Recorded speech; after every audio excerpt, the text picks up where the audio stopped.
Hey,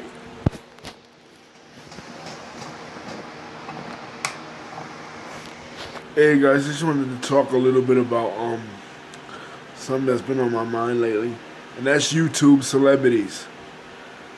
YouTube celebrities like Ben Shapiro, Cardi B,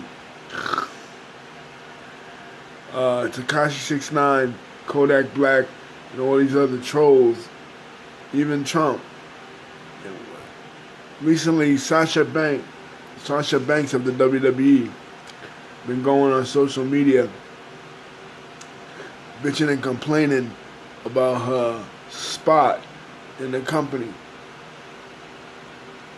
And I'm just like, isn't this the new thing? Like, Joe Budden's got big off his podcast. Conrad Thompson got big off his podcast from wrestling fans. You got Star Wars fans that listen to podcasts all day. You got people in politics listen to podcasts. People too I want to point to is people that you might think are on the opposite ends of the spectrum. And that's Cardi B and Ben Shapiro. Now, when I get up in the morning, I love to listen to Ben Shapiro.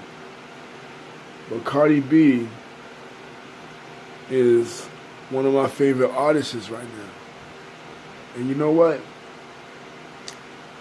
One of Ben Shapiro's favorite sayings: "Facts don't give a fuck about feelings." You know what I'm saying? And Cardi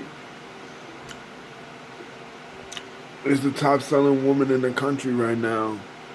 And people don't like that. Even in Cardi's own constituency, because they're like, yo, that's a triumph of feminism or whatever.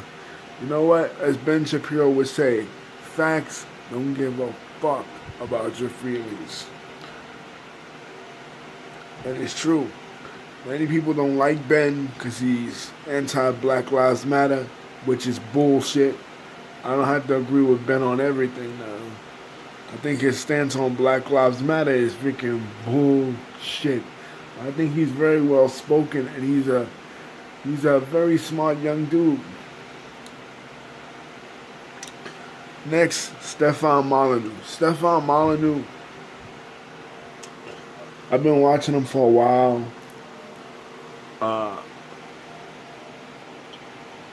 His lectures are very long. And in the beginning, when I started watching him, you know, he would present to me an alternate side of history as I had learned it in school. Like the truth about Abraham Lincoln or the truth about Gandhi. And it was cool because you never really got that point of view. But then when he started going into shit like race and IQ, I'm like, alright, I'm I pretty much know where this is headed. I'm out of here.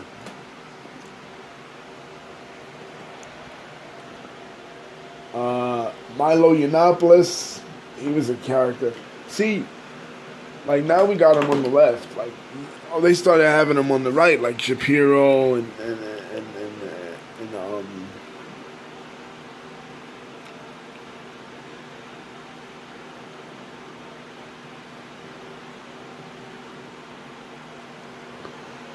Molyneux and Milo. Now we got him on the left, man. Ilhan Omar and freaking AOC and Stacey Abrams and Rashida Tlaib, and it's like, well, these women didn't come from the internet culture, because the alt-right was born on the internet. See, that's what people didn't get. People were straight up, election of Hillary and Donald Trump, people were straight up listening to the news, worrying what the news was going to do, worrying about what Bernie was going to do, worrying about what Hillary was going to do, worrying about what Ted Cruz was going to do, and Trump, and Jeb Bush. It wasn't about these guys, man. It wasn't about Fox News. It wasn't about Megyn Kelly or anybody that Trump had arguments with. It was about the alternative right on the net. The Pepe memes, the Kekistan, all that bullshit. You know what I mean? Like, praise Keck and all that. Well, that came later. But the blogs on Reddit, making actually. I heard this one song when Trump first became president. It was a parody of Young Jeezy's "My President Is Black," and it was like for Trump, and like I told people, I'm like, yo, you don't be on political sites, you don't be on political vlogs or videos. Watch, you're underestimating Trump. He got a big following, and his following is devoted. You know what I'm saying? But they didn't want to believe me, and it happened. It happened. And the thing is, too, no left candidate could get this kind of traction because all the internet is ruled by these toxic right wingers, by these incel niggas. They're incels. You know what I mean? They can't get a bitch, so they lash out against feminism. Oh, feminism, it's causing me not to get a woman. Oh, because I seen a lead in a Star Wars movie or a woman main evented WrestleMania 35. My world is over. No, your world ain't over. Just get you another girl, man. It's not that hard. Yeah. Anyway, get these types. And these guys are very computer savvy. More computer savvy than the people on the left. They're into pop culture. They're into Marvel. They're into the Star Wars. But they're into it to the sense that they're pushed back against it. They love to hate it. They love to hate it. And people that was with the prequels, like Red Letter Media and stuff, did the same thing. But Red Letter Media's critique of the prequels wasn't related to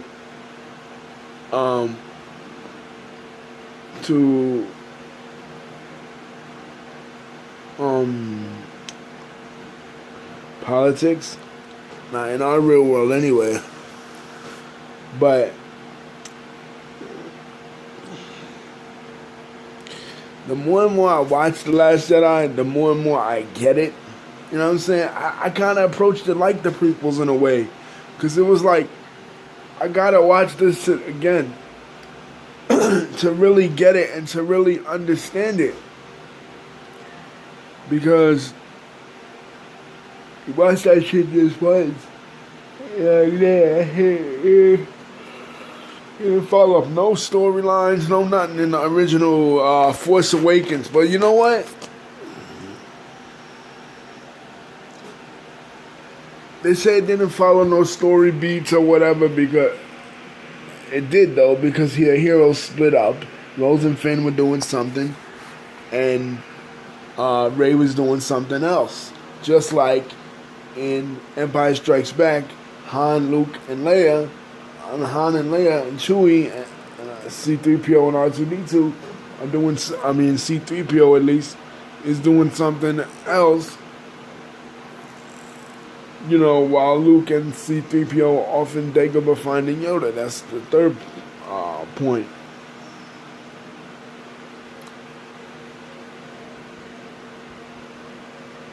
And just like even in the prequel trilogy, Obi-Wan goes to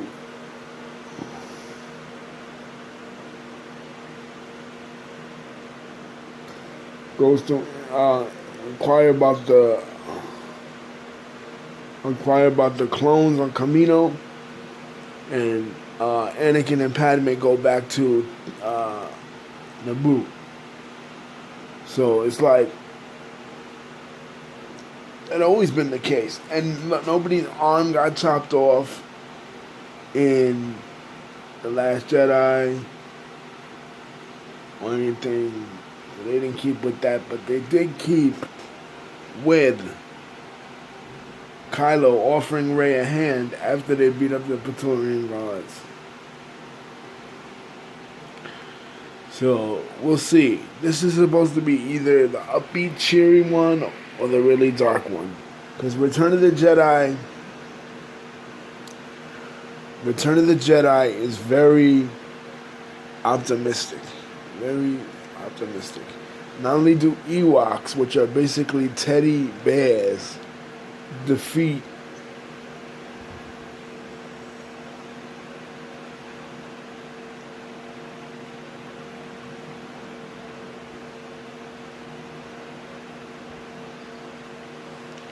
well, anyway, we gotta see how that shit go.